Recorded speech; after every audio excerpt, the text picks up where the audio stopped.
Hello viewers, ভিডিওর শুরুতে সবাইকে নমস্কার, অনেক অনেক ভালোবাসা। আজ বানাবো স্পেশাল একটা নাস্তা। কী দিয়ে স্পেশাল নাস্তা বানাচ্ছি সেটাই শুরু করেছি। নিয়েছি মূলা আর গাজর। এটাকে প্রেশার কুকারে দিয়ে গ্রেট মেশিনে কেটে দুটো সিপি দিয়ে নেব। আমি অফ ক্যামেরায় প্রেশার কুকারে এটাকে সিদ্ধ করে নিয়েছি। এখানে কিন্তু আমি কোনো জল দিইনি। মূলাটা গ্রেট করার সময় যতটুকু জল উঠেছে সেই জলেই এটা সিদ্ধ হয়ে গিয়েছে। এখানে কোনো জল অ্যাড করা যাবে না। মূলাটা একদম সফট হয়ে গিয়েছে। তবে এই গরম অবস্থা থাকাকালীনই এটাকে আমি 2 কাপ আটা দিয়ে ভালো করে ম্যাশ করে নেব, কারণ গরম গরম অবস্থায় এটাকে ম্যাশ করতে হবে। তাই তো আমি ম্যাশ করার যন্ত্র দিয়েই এটা ম্যাশ করে নিচ্ছি, কারণ গরম অবস্থায় এটা হাত দিয়ে করা যাবে না। ঠান্ডা হয়ে গেলে হাতের সাহায্যে পরে করতে হবে।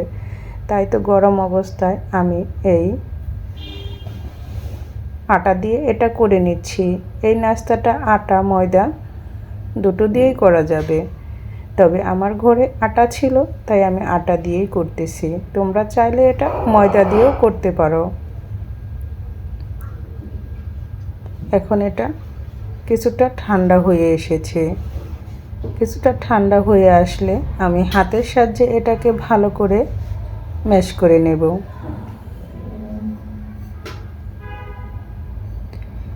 যারা মূলা গাজর খেতে একদমই পছন্দ করে না, তারাও এভাবে এই নাস্তার রেসিপিটা তৈরি করলে চেটেপুটে খাবে এবং ধরতেও পারবে না এটা মূলা বা গাজর দিয়ে বানানো হয়েছে।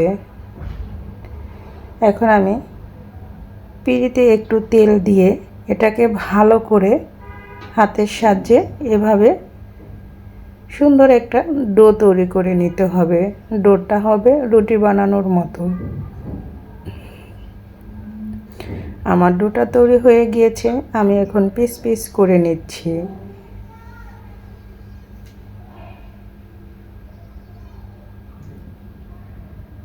এখন আমি হাতের সাহায্যে এটাকে একটু আবার আলাদা করে ম্যাশ করে এখন শুকনো আটা দিয়ে এটাকে রুটি বানিয়ে নেব।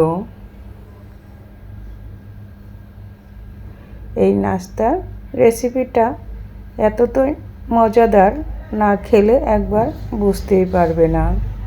আর তৈরি করাটাও খুবই সহজ।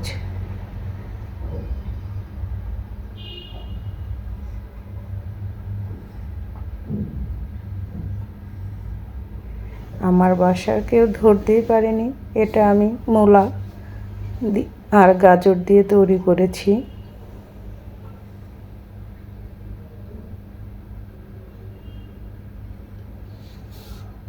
আমি সবগুলো রুটি এভাবে বানিয়ে নিচ্ছি অফ ক্যামেরায়।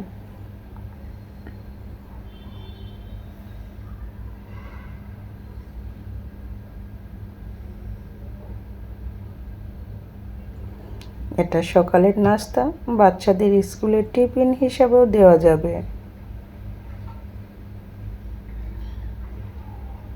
আর মূলাতে প্রচুর পরিমাণ পটাশিয়াম আছে, আর মূলা খাওয়া স্বাস্থ্যের জন্য খুবই ভালো।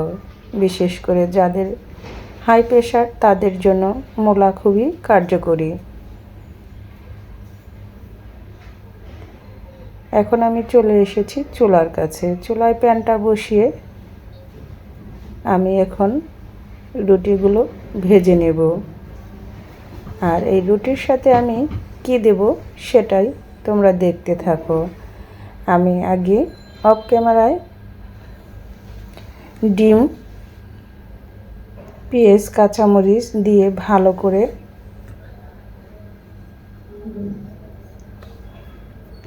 তৈরি করে রেখেছিলাম।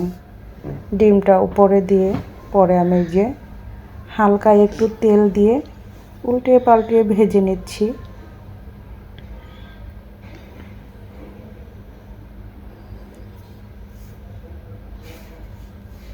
আমি আবার একটু ব্রাশ করে নিলাম।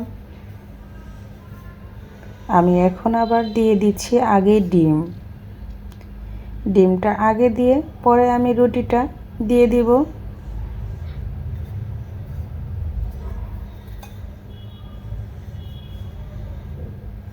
আবার একটু তেল দিয়ে দিচ্ছি। আমি এক একটা রুটি এক এক রকম করে ভেজে নিচ্ছি। তোমাদের যেটা ভালো লাগে তোমরা ঠিক সেভাবে ভেজে নিতে পারো।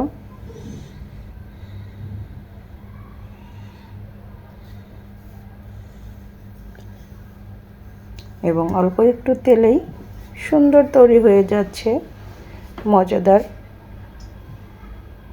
মূলা গাজরের পরোটা।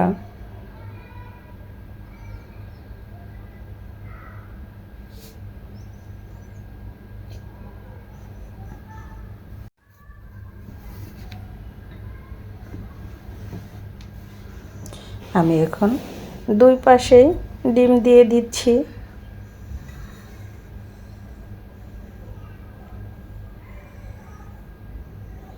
আমার মামনিদের তো খুবই ভালো লেগেছে। তারা বুঝতেও পারেনি এটাই আমি মূলা দিয়েছি আর গাজর দিয়েছি। তাই তো যারা সবজি খেতে পছন্দ করে না এভাবে তৈরি করলে একসাথে দুটি কাজ হয়ে যাবে। তাদের পরোটা খাওয়া হয়ে গেল আর সবজিও খাওয়া হয়ে যাবে।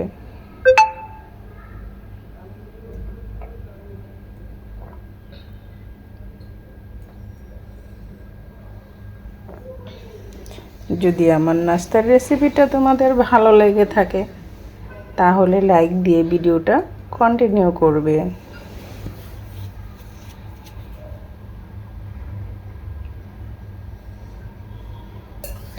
আমি সবগুলোই রুটি এভাবে ভেজে নিচ্ছি।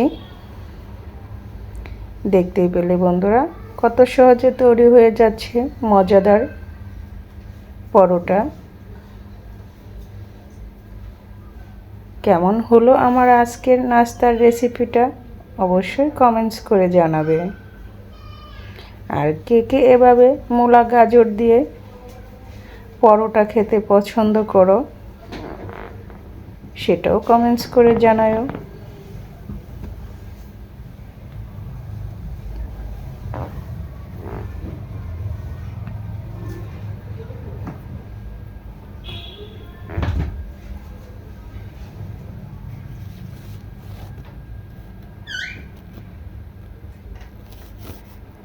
আমি সবগুলোই এভাবে ভেজে নেব।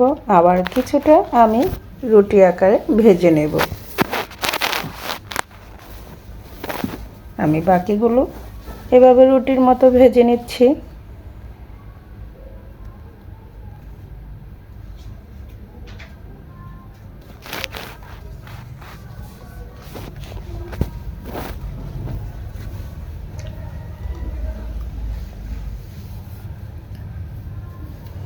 এই ছিল আমাদের সকালের আজকের নাস্তা। আবার অল্প একটু তেল দিয়ে আবার পরোটার মতো ভেজে নিলাম।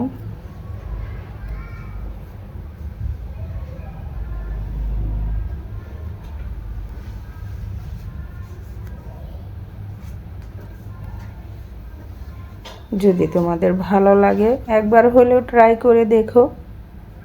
বানানোটাও খুবই সহজ আর খেতেও খুবই মজাদার। সবাই ভালো থেকো, সুস্থ থেকো। আজকের মতো ভিডিওটি এখানেই শেষ করছি। আবার চলে আসব তোমাদের মাঝে নতুন কোনো ভিডিও নিয়ে। সবার সুস্থতা কামনা করে আজকের মতো আমি এখানেই বিদায় নিলাম। সবাই ভালো থেকো।